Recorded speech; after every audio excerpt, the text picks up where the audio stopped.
Alright guys, this is our newest acquisition, as you can see. This is a 1951 Chevy Suburban Panel Truck. Well, that's what it's normally known as. We picked this thing up in Texas, a little east of Houston. Got a good deal on it. It's actually all original. Still same engine in there. Same transmission. The so-called 3 on the tree manual, where it has the shifter on the column. We'll check that out in a moment too. But yeah, it's a straight 6 engine, simple distributor, points distributor, simple little 1-barrel carburetor. And then this thing, as far as recharging the battery, actually uses a generator instead of the more modern alternator. It's really a dynamo DC generator instead of a alternator that takes AC and is converted to DC for battery charging, but that's neither here nor there. This is old tech.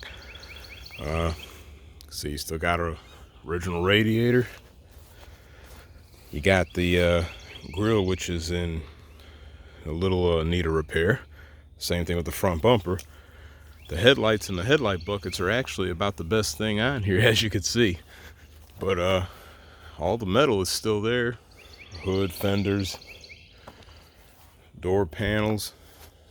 It's even got a gas filler cap that protrudes out of the side of the truck. These windows on here, from the way it looks, more than likely were an aftermarket add-on, and this truck was probably a straight panel truck like you would have normally seen it. But somebody took time to actually cut out and install these windows to make it more like a true Suburban or SUV versus a van. I'm gonna go walk around some more here. As you can see, the 2 doors here, it has the side opening doors instead of a hatch that raises above you like our newer SUVs. But as you can also see, this thing does have some cancer. Hinges are rotted out, and the doors themselves are actually rotted out pretty good.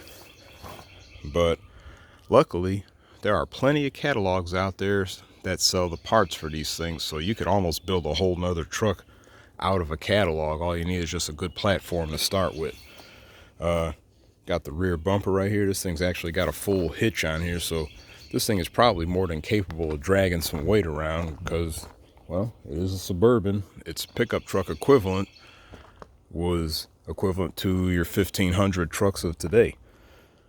Now, as far as the so-called cancer is concerned, you can see there's more of it along the running boards, around the bases and everything. It's all sheet metal that's going to have to be cleaned up and patched on. Same thing around the top here.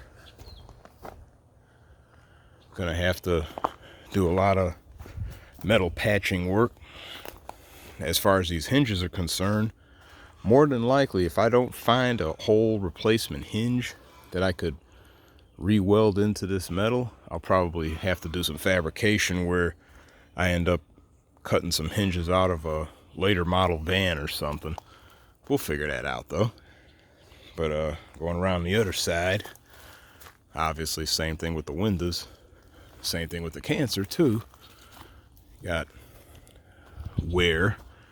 This right here looks like somebody did a crude attempt at bondoing, but we'll correct all of that.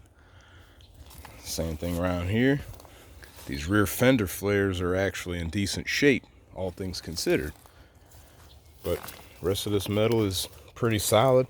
You might think just because there's a lot of rust holes on this thing that it's going to be a problem, but this is actually some heavy sheet metal, so there's a lot of material to still weld on. Running boards can be replaced, so we're not even going to worry about the running boards. Like I say, the fenders are still in good shape.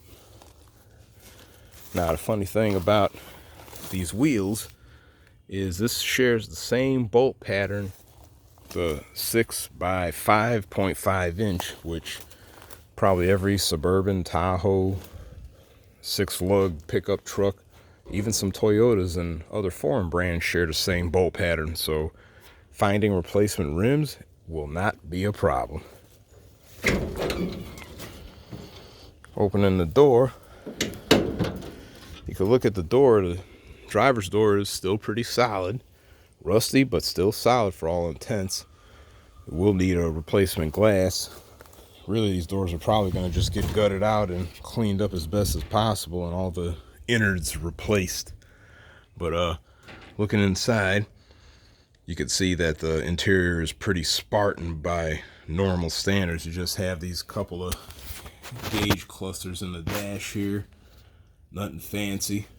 Let's see if we can focus in on the gauge there. I mean, you got your normal oil temperature, battery, gas gauge. Speedo would have went there.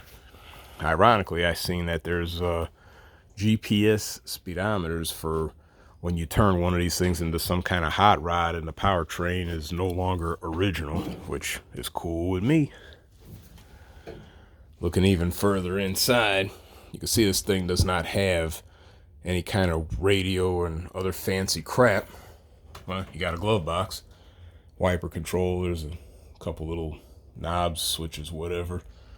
But most of this stuff is really not going to be used. Look around some more here. You could also see that the floor is completely trashed in the front here. You got some headliner bars right there. If we do go and put a headliner back in there, we will definitely be needing those. But yeah, you can see you got your different pedal controls here. You got your clutch, brake, and accelerator.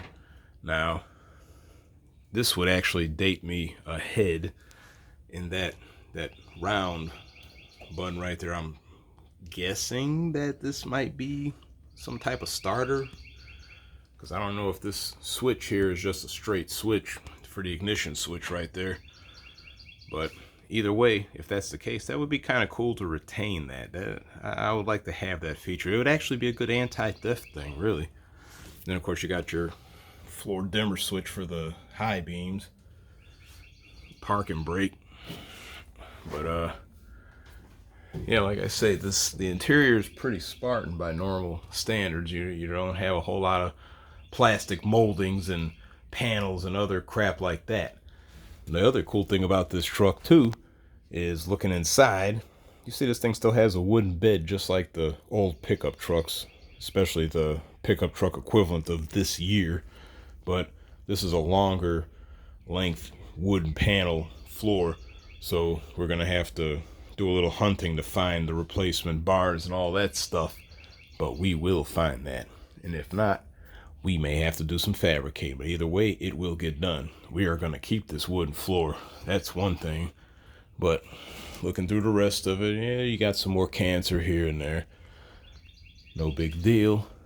You got to expect that when you're talking about a truck that is 60 plus years old, 70 years old. Yeah, about 60 years. Yeah, shit. I'm trying to do the math in my head. Yeah, about 71 years old. It's old. Plain and simple.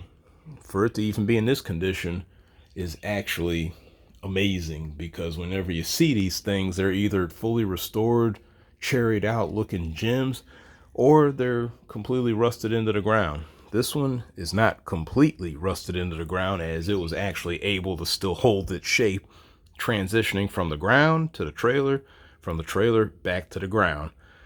And yeah, well, we got it back here, and it is now awaiting for its restoration. My plan for this thing, though, is taking that little white S10 there with the messed up bed and yanking its body off and putting this body on top of that frame. I'm still kind of up in the air whether I want to keep the EFI V6 in there or just rip all the stuff out and just keep the frame of the S10 and the running gear and everything and just go like normal with the V8. But whatever we decide, it will be documented and you'll see it here. So I am going to sign off so I can get back to work on some other stuff. Talk to you later.